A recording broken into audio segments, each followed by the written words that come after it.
Welcome back to the Dagger series. Someone's calling me.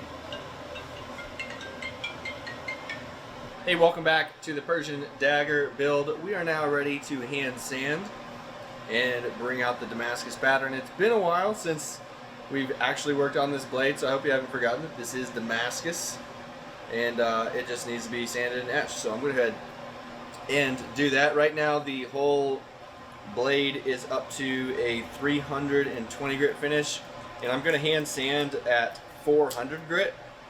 There are a lot of different ways that you can finish Damascus steel, like different grits you can take it up to, different ways you etch it, different times that you etch it, different dilution of acid to water. You can use coffee, you can parkerize, you can use just all different types of things to finish Damascus. So I'm going to sand at 400 grit and then start my etching cycles, and I will explain and go through what those etching cycles are in detail and just talk about how I do it and why I do it.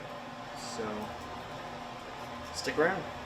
This is a steel backed sanding stick, and I'm just going to get in on this flat part at 45-degree angle to get the grinder marks out. This is 400 grit, and I'm sanding out 320 grit. See, this part is pretty much there. Now after I get the 45-degree scratches done, that means that I have the section completely up to 400 grit finish, or 400 grit lines. And then what I'm going to do is come in lengthwise to get the actual 400 grit finish.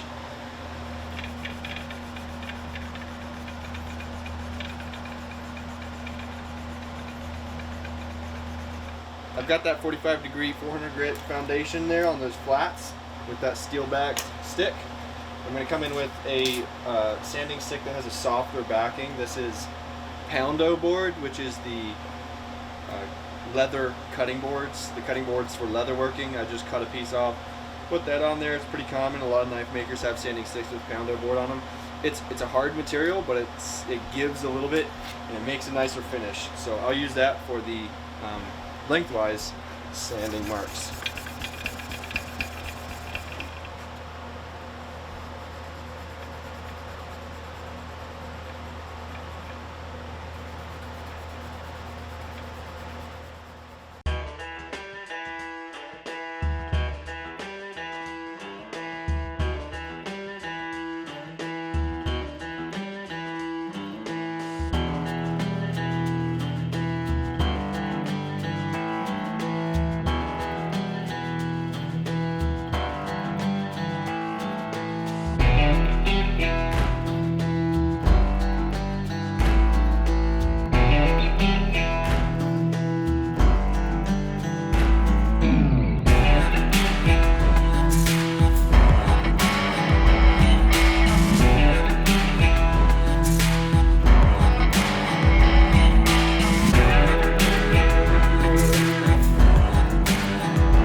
No hornets in the shop.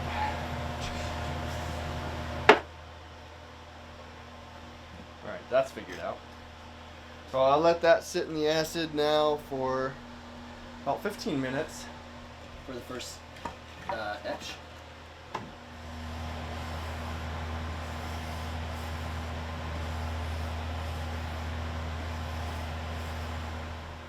What I just did was sand the whole piece down with 600 grit, preparing it for the next etch. Now I'm only going to have it in here for a few minutes this time and take it out and sand again, but the next time I sand I'm going to do 1,000 grit, so I'm going to go up each time in grits.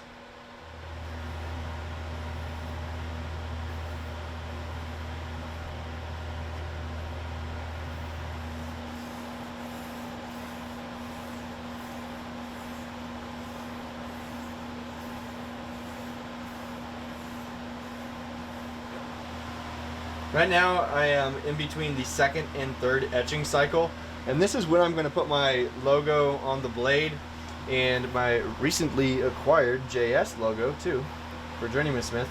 This is the first knife that I've gotten to put Journeyman Smith on, so that's pretty cool.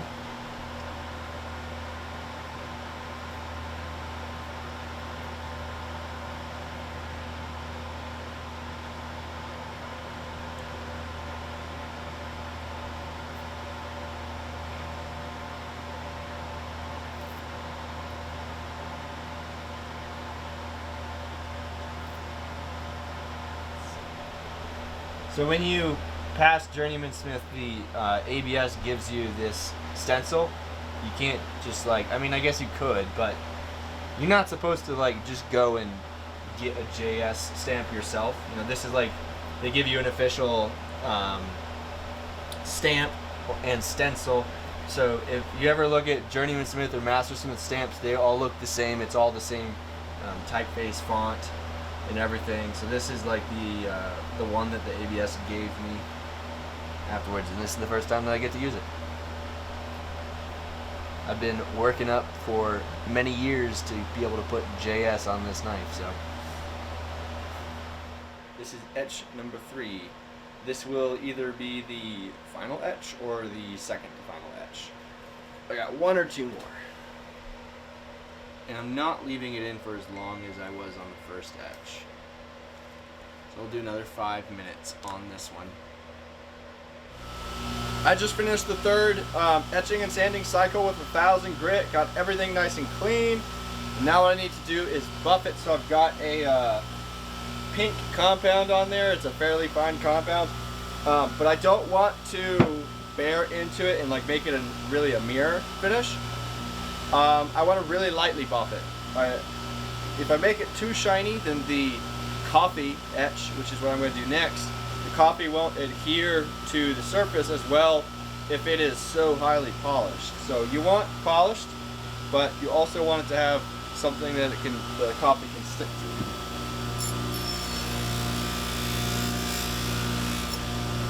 See how I just run down it fairly quickly like that? I'm not really bearing into it, but it is definitely polished. That's not polished, and that is polished.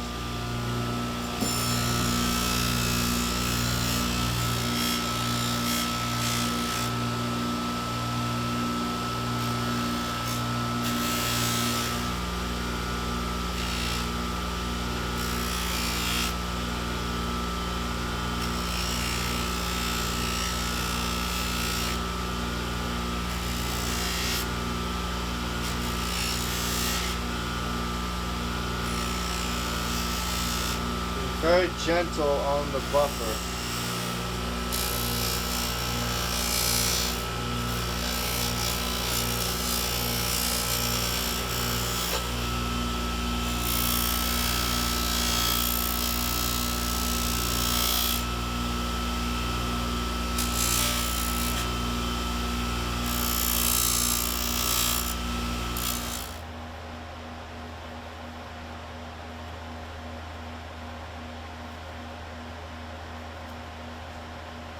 Here's the knife after buffing, and it is nice and shiny. You can see the chatoyance but we lose all of our contrast when we buff that we get from the acid. So I've explained this in videos before, but I'll go ahead and talk about it briefly again. The buff makes it shiny, gives us the chatoyance. The acid etch gives us the topography, which actually shows us that there's layers there and actually gives us the ability to have chatoyance. And the coffee etch is what comes next, and the coffee etch brings out the contrast between the two steels, but it doesn't take away the buff, whereas the acid will take away the buff. So it's a three-step process. Each one does something slightly different, and you're sort of building processes on top of each other to get a certain look. So we'll pick back up on that in this same video, but tomorrow morning, because it's nighttime here. We'll start off tomorrow morning fresh and early with a nice brewing pot of coffee, but it will be for the knife and not us.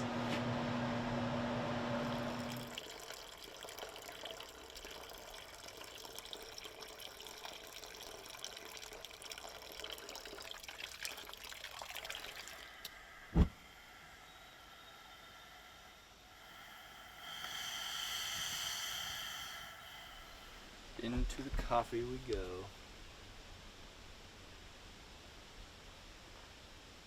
Perfect. We'll let that sit for about 10 minutes and just check it periodically. I've got this just simmering right now. Probably about 150 degrees or so. So I just finished the coffee etch on this, and it looks absolutely amazing. It's got good contrast and lots of chatoyance still, but there's this really strange issue. If you look here, there is just a random dark band that travels down the blade, and it travels up on the spine a little bit too, and it's on the other side peeking through. So it's through the steel. It's not surface deep. I've talked to a friend of mine, Mike Quisenberry, already about this, who is one of the best mastersmiths in the world. And then he couldn't figure it out. He talked to another mastersmith, David Lish, who does a lot of Damascus. Neither of them could give a definite answer as to why this would happen. I normalized it thoroughly. I did a solid quench, and everything went well. So I have no idea what could have caused it. Never seen this before on any of my Damascus knives.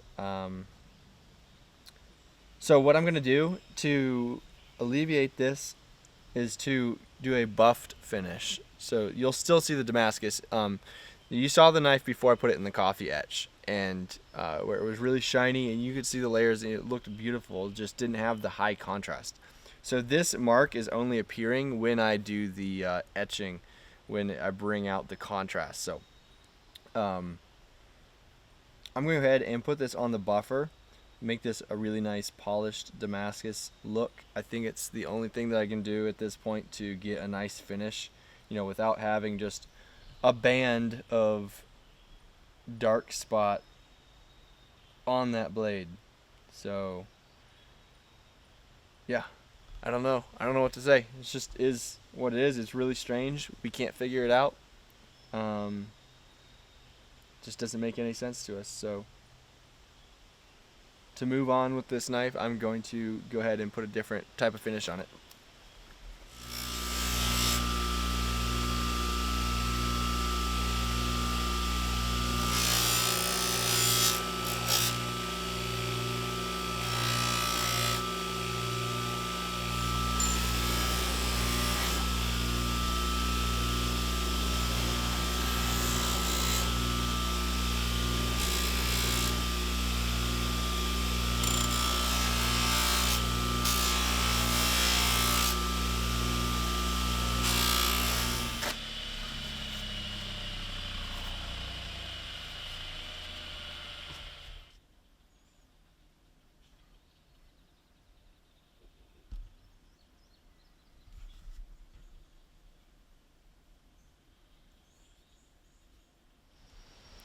Now that that's taken care of, we can move on to the handle hand sanding that and doing the pins in the top, getting all of that ready for the glue up.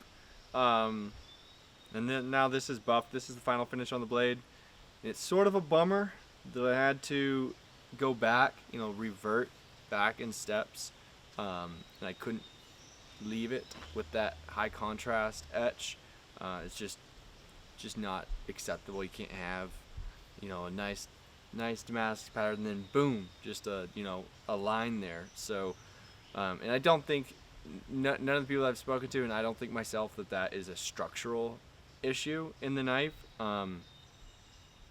Just because I know that I heat treated it right. I know that I normalized it multiple times and the knife is strong. So I don't think that there's really an issue there. It's just aesthetically, and like I said, it's sort of a bummer, but it's not a big deal. The knife still looks absolutely gorgeous like this, and you can totally still see the Damascus pattern in there. So stick around for the next video where we will be basically finishing up the knife. We'll have what looks like a finished knife, just won't be glued together yet. So if you enjoyed this video, let us know in the comments below, and please share with your friends, and I'll see you in the next one.